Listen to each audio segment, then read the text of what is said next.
আসসালামু আলাইকুম ওরহমতুল্লাহি ওবরকাতুহ। আলহামদুলিল্লাহ কাফা ওয়া সালামুন আলা ইবাদিহিল্লাযীনা ইসতাফা আম্মা বাদ। প্রশংসা মাত্র আল্লাহ সুবহানাহু ওয়া তাআলার জন্য। আলহামদুলিল্লাহ। প্রিয় নবীর প্রতি দরুদ পাঠ করে আল্লাহুম্মা সাল্লি আলাইহি আল্লাহুম্মা বারিক আলাইহি। পৃথিবীর মধ্যে চারজন স্ত্রী শ্রেষ্ঠ। পৃথিবীর ভিতরে চারজন স্ত্রী শ্রেষ্ঠ, তারা কারা জেনে নেই। এক, যে স্ত্রী তার স্বামী রাগ করলে চুপ হয়ে যায়, চুপ করে।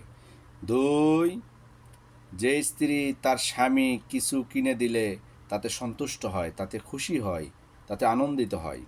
তিন, যে স্ত্রী তার স্বামীকে নিয়ে অন্যের কাছে গর্ব করে, অন্যের কাছে গর্ব করে।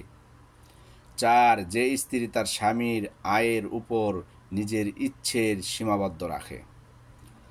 এই চারজন স্ত্রী পৃথিবীর মধ্যে শ্রেষ্ঠ স্ত্রী। যাদের ভেতরে এই গুণ রয়েছে তারা শ্রেষ্ঠই গণিত হবে। আল্লাহ সুবহানাহু ওয়া তাআলা সকল মুসলিমাত মুমিনাত নারীদেরকে যারা স্ত্রী হয়েছে তাদের ভেতরে এই গুণগুলো যেন বিদ্যমান থাকে। আল্লাহ সুবহানাহু ওয়া তাআলা যেন তৌফিক দান করেন। আল্লাহুম্মা আমিন।